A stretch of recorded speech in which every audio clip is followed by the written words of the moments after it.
इस दुनिया का हर माँ-बाप का एक सपना होता है कि उनका बच्चा पढ़ लिख करके एक बेहतर भविष्य बना सके, अपने माँ-बाप का नाम रोशन कर सके।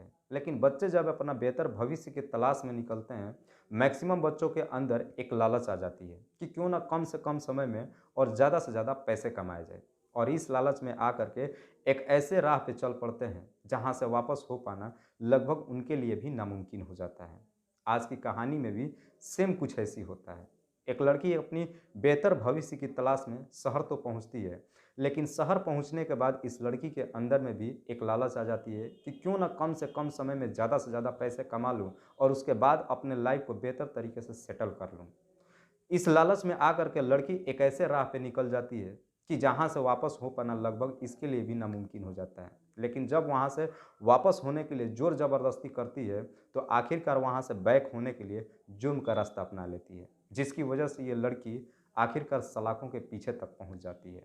वाक़ई में दोस्तों, आज की जो कहानी है ये आपको भी सोचने और समझने पे मजबूर कर देगी। कौन है ये लड़की और क्या है इसकी पूरी कहानी? बने रहिए इस वीडियो में, मैं आपको पूरी डिटेल्स इस वीडियो में बताने वाला हूँ।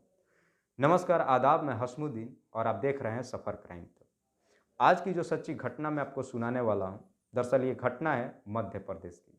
मध्य प्रदेश का एक ज़िला पड़ता है इंदौर, और इसी इंदौर का एक इलाका पड़ता है एरोड्रम। एरोड्रम इलाके की रहने वाली वंदना रघुवंशी, जिसकी उम्र है लगभग 34 साल। वंदना रघुवंशी इसी एरोड्रम में ही विद्या पैलेस में एक फ्लैट किराए पर लेकर के पिछले कई महीनों से रह रही थी। बात कर रहा हूँ मैं 28 नवंबर 2022 की सुबह के आसपास। वंदना रघुवंशी की उसी के फ्लैट में डेड बॉडी पुलिस वालों को मिलती है। पुलिस जब घटनास्थल पर पहुंचती है तो देखती है कि वंदना रघुवंशी काफ़ी गंभीर अवस्था में पड़ी है। उसके गले पे किसी तेज धार हथियार को चलाया गया है और उसके शरीर से काफ़ी ब्लड बाहर निकल चुकी थी। पुलिस जब वंदना की डेड बॉडी को तलाशी करती है, उसके घर की भी पूरी तलाशी करती है, लेकिन पुलिस वालों के हाथ कोई भी ऐसा सबूत नहीं मिलता है जिससे वो कातिल तक पहुंच सके। आखिरकार पुलिस वाले वंदना की डेड बॉडी को अपने कब्जे में लेती है और पोस्टमार्टम के लिए भेज देती है। जब पोस्टमार्टम रिपोर्ट आती है तो उससे भी साफ यही खुलासा होता है कि वंदना के गले पे किसी तेज धार को हथियार को चलाया गया है, जिसकी वजह से घटनास्थल पर मौत हुई है। अब पुलिस इस केस की काफ़ी गहराई से छानबीन करना शुरू करती है। सबसे पहले पुलिस वंदना के घर पे पहुंचती है और उसके आस पड़ोस के लोगों से पूछताछ करती है वंदना के बारे में। लेकिन आस पड़ोस के लोग वंदना के बारे में कुछ भी बताने से बहुत कतरा रहे थे। पुलिस वालों को भी बड़ा अजीब सा लग रहा था कि आखिरकार आस पड़ोस के लोग वंदना के बारे में कुछ खुल करके बोल क्यों नहीं रहे हैं। पुलिस जब आस पड़ोस के लोगों से काफ़ी रिक्वेस्ट करती है, तब जाकर के कुछ व्यक्ति पुलिस वालों को बताते हैं। कहते हैं कि साहब, दरअसल जो वंदना थी वो कोई काम नहीं करती थी, बल्कि अपने ही फ्लैट पे देह व्यापार खुद करती थी और करवाती भी थी। जब पुलिस इस तरह की बातें सुनती है, पुलिस वालों को भी बड़ा अजीब सा लगता है। आखिरकार पुलिस अब वंदना का मोबाइल का सीडीआर निकालती है। जब सीडीआर निकालती है तो उसे साफ पता चलता है कि वाकई में उसके सीडीआर में बहुत सारे नंबर थे। पुलिस जब उन नंबरों पे फ़ोन करती है तो उसमें मैक्सिमम लोग एक ही जवाब देते हैं कि दरअसल मैं वंदना को तो जानता हूँ, लेकिन मैं वंदना का एज ए एक कस्टमर था। पुलिस को भी समझ में नहीं आता कि आखिरकार इतने सारे नंबर्स में से हम कातिल तक कैसे पहुंचे, क्योंकि ये काम इतना आसान नहीं था। उन्हीं सीडीआर में दो ऐसे नंबर मिलता है जो वो दोनों नंबर किसी लड़की के नाम पर रजिस्टर्ड था, जिसमें से एक का नाम था नैना और दूसरे का नाम है माही। पुलिस तुरंत ही नैना और माही को पुलिस थाने बुलाती है और इनसे पूछताछ करती है। नैना, जो कि देवास की रहने वाली है।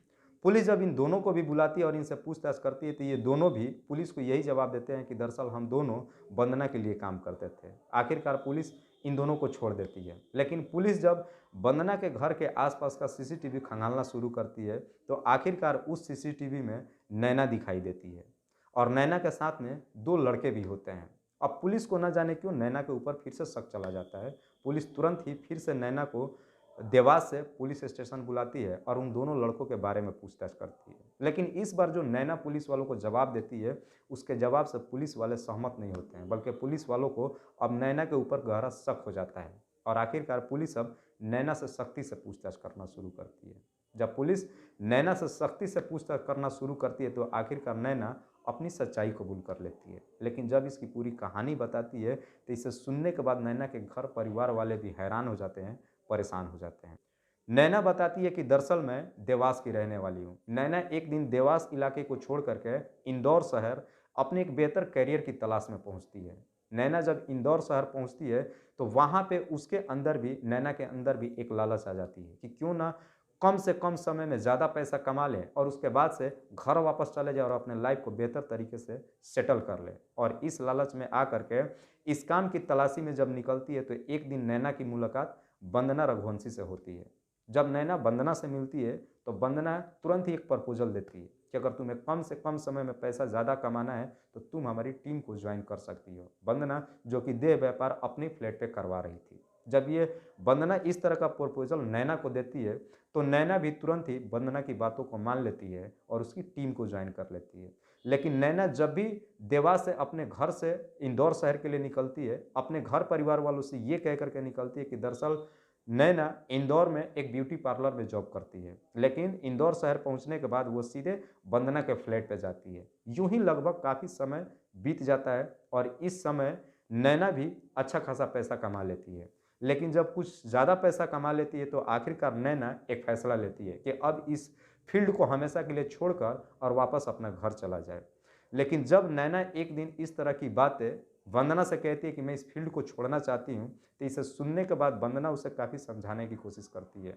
वंदना नैना को इसलिए समझाने की कोशिश करती है कि नैना वाकई में बहुत खूबसूरत थी। जब से नैना ने वंदना की टीम को ज्वाइन किया था, वंदना की भी अच्छी खासी कमाई हो रही थी। वंदना को लग रहा था कि अगर नैना हमारी टीम को छोड़ देगी तो शायद मेरी कमाई में बहुत सारी कमी आ जाएगी।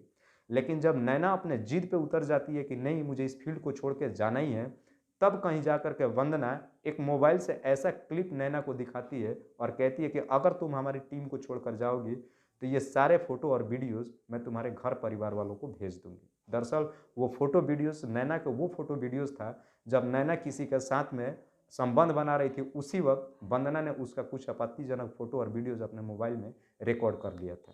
जब नैना इस तरह का फोटो और वीडियोस देखती है, नैना के पैरों तले ज़मीन खिसक जाती है। वो सोच में पड़ जाती है कि अब इस फील्ड से मैं बाहर कैसे निकलूंगी। अगर ये फोटो और वीडियोस मेरे घर परिवार वालों को मिल गया तो मेरे घर परिवार वाले कहीं मुंह दिखाने लायक नहीं रहेंगे। अभी तक तो मैंने अपने घर परिवार वालों से सब कुछ छुपा के रखा था कि मैं यहाँ पे काम क्या करती थी। लेकिन अब शायद हो सकता है कि मेरे घर परिवार वालों को मेरे सच्चाई के बारे में मालूम चल जाएगा। इसीलिए नैना इस फील्ड से बाहर निकलने के लिए एक षड्यंत्र बनाती है और इस षड्यंत्र के तहत वंदना को हमेशा के लिए इस दुनिया से हटाने का तय कर देती है।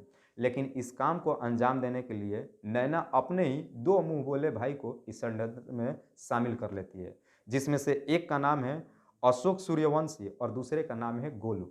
जब अशोक और गोलू को ये पूरी कहानी नैना बताती है तो अशोक और गोलू भी इस काम को करने के लिए शामिल हो जाते हैं। बदले में नैना अशोक और गोलू को इस काम को करने के लिए 2 लाख रुपये भी देती है। और फिर 27-28 नवंबर के रात में गोलू, नैना और अशोक ये तीनों ही वंदना के फ्लैट पे रात में पहुंचते हैं। जब फ्लैट पे पहुंचते हैं तो ये तीनों तुरंत ही वंदना के आंखों पे मिर्ची झोंक देते हैं और अपने ही षड्यंत्र के तहत अपने साथ में एक तेजधार हथियार लेके भी जाते हैं और तीनों मिल करके वंदना को जबरदस्त तरीके से पकड़ लेते हैं और फिर उसके गले पे इसी तेजधार हथियार को चला देते हैं, जिसकी वजह से वंदना की घटनास्थल पे ही मौत हो जाती है। और उसके बाद से ये तीनों बड़े आराम से वहाँ से निकल करके और देवास अपने घर पहुँच जाते हैं। जब ये पूरी कहानी नैना पुलिस वालों को बताती है तो वाकई में पुलिस वाले भी सुन करके काफ़ी हैरान हो जाते हैं, परेशान हो जाते हैं। पुलिस जब इस केस का खुलासा करती है और जब इस बात की खबर नैना के घर परिवार वालों को मालूम चलता है तो उन्हें भी अपने कानों पे यकीन नहीं होता है कि उनकी लड़की देवास से इंदौर पहुंच करके और इस तरह का कुछ काम कर रही थी। फिलहाल पुलिस ने नैना, गोलू और अशोक इन तीनों को अपने कस्टडी में लेकर के इन पे गंभीर धाराओं में मुकदमा दर्ज करके और जेल भेज दिया है। दोस्तों, इस कहानी को सुनाने का उद्देश्य मुझे किसी को परेशान नहीं करना है, किसी को तकलीफ नहीं पहुंचाना है। बस आपको बताना है आप जहां भी रहें सुरक्षित रहें और अपनों का ख्याल रखें। तब तक के लिए जय हिंद, जय भारत।